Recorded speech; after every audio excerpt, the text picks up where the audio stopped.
एकदम बुरु गजार खनिन हेज कना नेतार तो कोलकाता जापा तो दिकु ठेन तो कटी सांताड़ लैते उपरुम एमा दुई लाजाक गया बुलिन आपे चेदाक एम लाजाक कना दिकु ठेन सांताड़ ते बानी रोड़ लागे तो जदि इंग्रेजी ती रोड़ दाड़िया के आरो कोड़ाम चेटा कते उनको टेनिंग गरव के आमेन के ओना हो बिन होकना अदो ओना देते इन तो बहुत तु कते निता एंते रहो नितु इन लिया आपे ठेन दो कोड़ाम चेटा कते सांताड़ लैते गरव इन इनका इन तो सांताड़ इन दो हर हपन कने सांगिन खनिन हेज अकान ढोंगार दिन देज अकान ओका दुई सेनोक कान लवड़िया ओकाम इदिन कान एहो एहो लवड़िया आलोम इदिन लवड़िया जहां दिसोम सरिया इदि तेहो Ondem इदिnya janam kon gojo nede kata bon jion ekan ona janam kon gojo habi janam tora kon in cedatin banca प्रथम के कुकली है जना इन दो कोई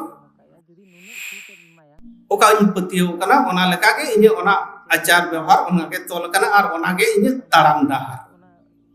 अदो ओना इन ताराम डहार तिने कान संघोड़ा से इन पतियो तिने कान नापाया भागिया से बांग भागिया नोआ जुदी इन बन बाड़ाया इन चिदा इन पतियो कदा पतियो माने ओंडे इन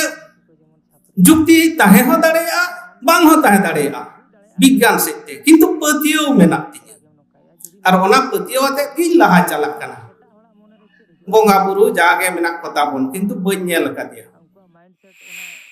अदो चेत ताबन पतियो अबो होड़ाक दो होड़ खान गे पेड़ा नोय ताबन मेटान पतियो दोसार पतियो दो चेत जम आबन न्यूय आबन रस्क रेबन ताहेना जीवन गाडा रेना ताबन आर चे लकान पतियो हेना ताबना जम खन दो थुती के सिबिला से जम खन दो रोड के सिबिला मिटन बारिया पतियो इन अगुई ताबन सावता दुलरिया सनाम को इन गुण मनाव जोहार होडिन को दो सोहाग सिबिल दुलर थु और गालमाराव एहब लारी लिया नोडे जहां को चितर बन नेल ᱧᱟᱢᱮ उनको जगह पराई रे हो थाई नै गुण मनाव जोहार साउथिन मेना कविया रहा गेकुम रुकाते सांगिन खनिन हेज अकान ढोंगार दिन देज अकान ओका दुई सेनोक कान लवड़िया ओकाम इदिन कान एहो एहो लवड़िया आलोम इदिन लवड़िया जहां दिसोम सरिया इदि तेहो ओंडेम इदिnya कवि किसकुआ कथा तेहेन जहां बन गालमाराव के ओना गालमाराव लेना मुडु तेतेट हो नवा के मिद दो नोडे चेत ताहे कना पतियो दोसार जियर दोहय से चे लका कते बन बांचाव दोहया तेसार पेपर है ना आर्ट से करी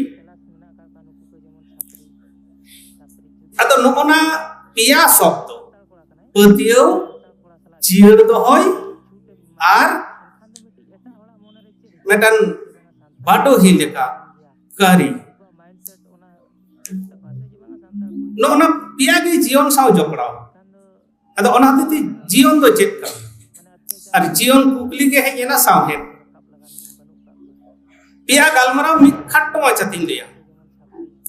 जनाम खन गजो नेडे के तबन जीवन एखन ओना जनाम खन गजो हाबि जनाम तोरा खन इन चेदातिन बांचा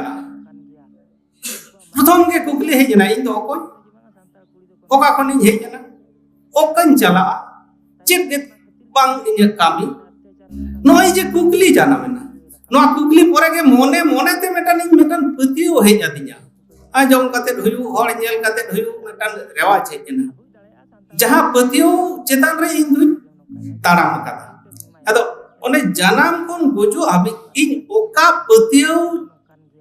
चेतान रे ओका पतियो रे डहार ते इन ताराम कदा ओना के इन जीवन डहार और ओना जीवन डहार रे चेक कुन पतियो कना ओना पतियो चेतान ते इन हेजेना चेन आचार दोसा इन व्यवहार तेसा इन रोड गालमाराव थुति गालमार रई रीत अरिचाली और नॉय जे लई किदा आचार व्यवहार थुति गालमाराव रई रीत अरिचाली नोना कोगे हुयु कना नोंडे मिटान शब्द को ऑल का जहां फोकलोर ओका इन पतियो कना ओना लेका के इने ओना आचार व्यवहार ओना के तोल कना और ओना के इने ताराम डहार अदो ओना इने ताराम डहार तिने कान संघोड़ा से इने पतियो तिने कान नापाया भागिया से बांग भागिया नोआ जुदी इन बन बाराया इन चिदा इन पतियो कदा पतियो माने ओंडे इने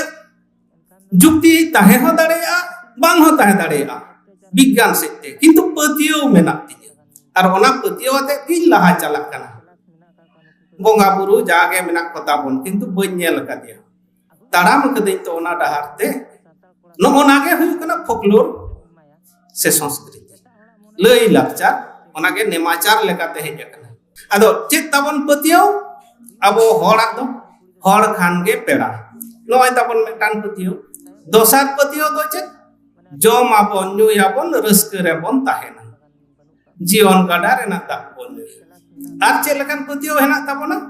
जम खन दो थुति गे सिबिला से जम खन दो रोड गे सिबिला मिटन बारिया पतियो इन अगुई ताबोना आबो सरियल रे हर होना सरियल रे जहा को पतियो हर खान गे पेड़ा जम आबन ᱧᱩᱭᱟᱵᱚन रस्के रेबन ताहेना जीवन गाडा रेना दाग बोन आर जम खन दो रोड गे सिबिला तो नोनकान पतियो चितान रे अब लई लाकचार नेमाचार आचार व्यवहार जतो के मेना अदो कथा हुयु कना इन नोडे नोडे जियड़ दोहय जियड़ ताहेना से पान चे लेका कतिन जियड़ दोहया लई के ताबोना मित कथा ते खाटो दिन लिया तेन ओकय दो को लई दा ग्लोबलाइजेशन ओकय दो को लई दा विषयम नोन कना शब्द हिजुक कना अदो इन्या मोने मेना ओका लई लाकचार संस्कृति एने सेरे से जहां पतियो दो लाज तकाई जोटाव दड़ेया ओना दो धरती रे बांचाव ताहेना और ओका पतियो दो लाज तका बाई जोटाव दड़ेया ओना दो मिद दिन बांग मिद दिन नोआ धरती कोन मुछर गया चाहे नित बांग मुछर रहो मोड़े शर्मा मोड़े 100 बछर परे बा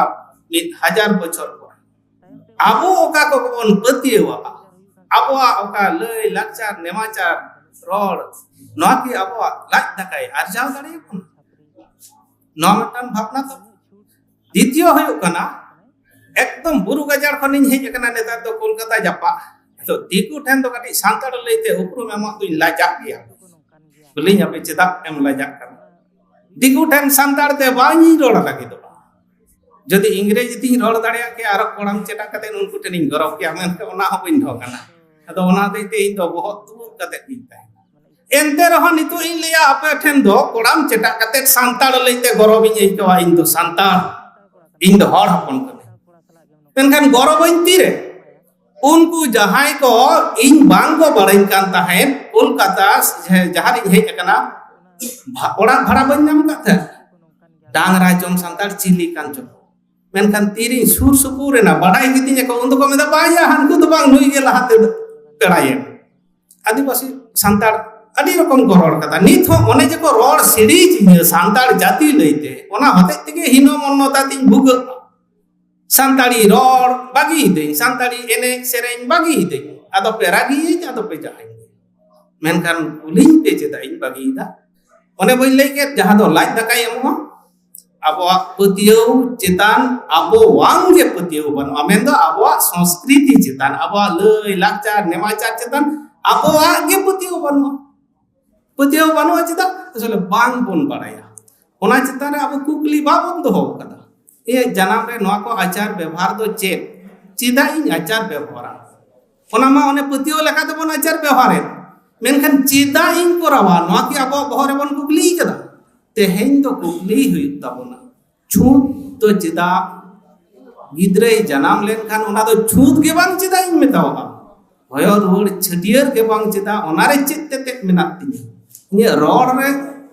चेत मेना नोना जखन बन बाडाई तियोगा अपनारा